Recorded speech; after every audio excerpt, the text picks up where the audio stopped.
What's up, guys? It's Lord Botha here for another video, and F1 is off to the races. You see what I did there? But no, seriously, F1 the movie is absolutely phenomenal. I've actually seen it myself. I recommend you go see it. And at the box office, it's really killing it. This from the Los Angeles Times, Brad Pitt and F1 the movie zooms to 55.6 million in Apple's biggest box office debut. And if you go to the full numbers, you can see here $146 million worldwide to open. That is absolutely massive. That is Marvel in its peak numbers right there. You can see the split, 57 million domestic, 89, almost 90 million international, so about a 60-40 split. Kind of makes sense there, seeing that F1 is more popular in the greater world than it is in the United States. Although I will say, people who have gone to see this film that have almost no knowledge of F1. I mean, my knowledge of F1 comes from as a teenager to young adult watching a bit of Top Gear. So I recognize a few names. I know who Lewis Hamilton is. I know who Senna and Schumacher is and all that. I know absolutely nothing about the internals of racing, or even that there was so much of a team around this whole competition as there apparently is. And I will say, everybody that has gone to see it seems to be loving it. 97% from the audience on Rotten Tomatoes, 83% on the critics. So even the critics are admitting that this sports movie, and it is a sports movie, is absolutely phenomenal. And I think that's one of the things this movie does better than a lot of other racing genre movies, is that at its core, yes, it's about racing, it's about F1, but it is a sports movie. It's about a sports team. Like I said, I've seen it.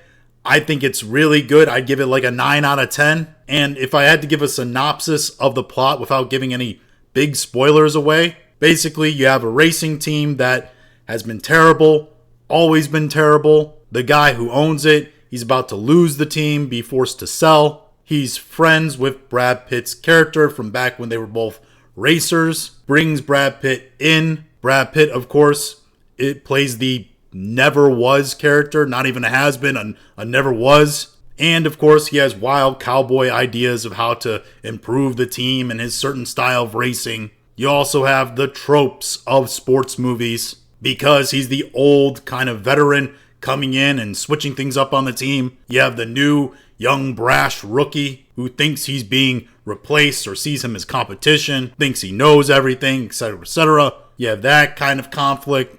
You have a romance story in there, which I honestly don't think you need in this movie. That's one of my criticisms, but it's there. And this film does a good job of satisfying both the one side of political aisle and the other side of the political aisle, in the way that it makes fun of participation trophies in one breath, and in the other breath, it touts a first woman technical director on an F1 team, which they say several times in the movie. Personally, I don't think that it's crazy that she's the female who's able to create this new inventive car. I think it's way more wacky that she does this, and not only is she a woman, moreover, she's Irish. And the only thing I know the Irish to be good at is drinking, potato farming, and if you keep up with their politics, communism. The one thing I have heard several reviewers and critics talk about this movie is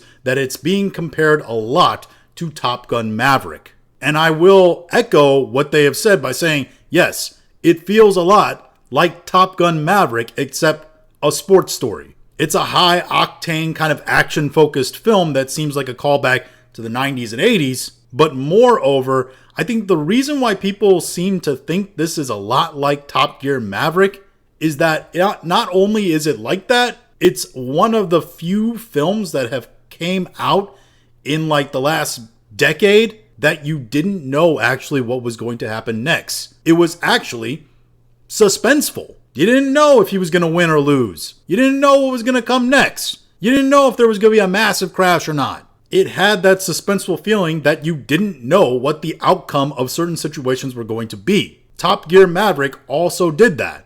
And I think part of the reason for that is because these films are not part of established franchises. Okay, yes, Top Gun Maverick has one other film in the franchise that came out in the 80s. But that had nearly no bearing on the overall plot of the second movie. The point here is that unlike things like Marvel, where you have film after film after film of established characters, and you will have a whole library of Marvel comics, so you know what certain storylines are going to go through or kind of where their direction is going to be. You know certain characters are going to be here and they're going to do this. You got people with their eyeballs fixed on every kind of possible move in the news. And you got leaks after leaks after leaks. DC, Marvel, other film franchises. I mean, you can argue that The Hunger Games, right, is going to have suspense in it. Like you might not know what's going to be next. But they're making prequels. So no, actually you will know what happens next. And those are based off of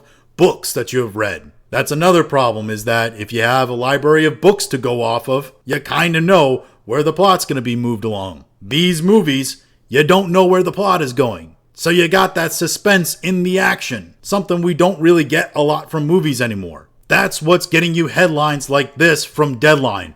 F1 US opening higher, speeds up to 57 million. Jerry Bruckheimer visits cinemas. Quote, audiences are riveted. You don't see a head move. Yes, they're glued to the screen because they don't know what's going to happen next. It's actually good storytelling that is independent from any other media that's out there. Also, yes, this is a Jerry Bruckheimer production. More evidence that Jerry Bruckheimer can still knock one out of the park. I know there are going to be people out there that are going to be like, yeah, but how realistic is it? How realistic is the driving and the racing? Does it really do it like that? Listen, there's going to be parts in this movie that I don't think are probably realistic in driving, especially driving in Formula One. And as you can see here from Men's Health, F1 drivers let us know just how realistic F1 the movie really is. And they have a laundry list of both things that the film gets right and things that the film gets kind of wrong. But I, for one, am okay with the movie getting certain things wrong for dramatic effect. A lot of the sports movies that I really loved growing up definitely got things wrong in sports that I knew really well. To be honest, if you don't want to watch a dramatic story around the sport and expect some things to be gotten wrong for the sake of drama, and you just want to watch the sport and the drama of the sport, well then go watch the sport.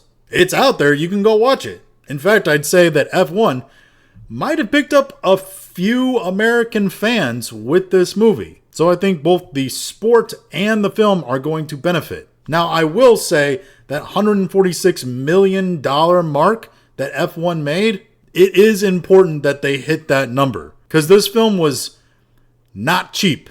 The reported budget for this film was $250 million. And the report put out is that there was at least another $125 million in marketing, which was probably a lie.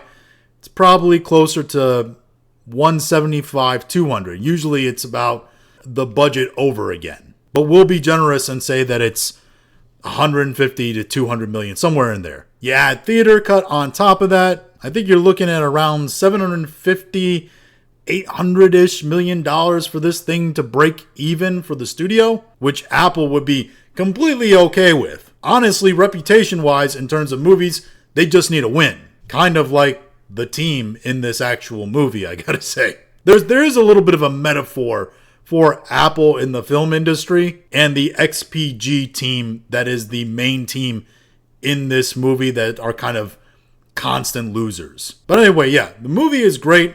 I recommend you go see it. It seems to be doing really well. And the people that have gone and seen it, they really love it as well. So overall, this isn't just a win for Apple or for audiences. This is a win for the industry in general as well. But those are just my thoughts on all this. If you have your own thoughts, go and leave them in the comments. If you like this video, go and like, share, and subscribe. If you didn't like this video, appreciate you watching all of it. And we'll talk to you again later.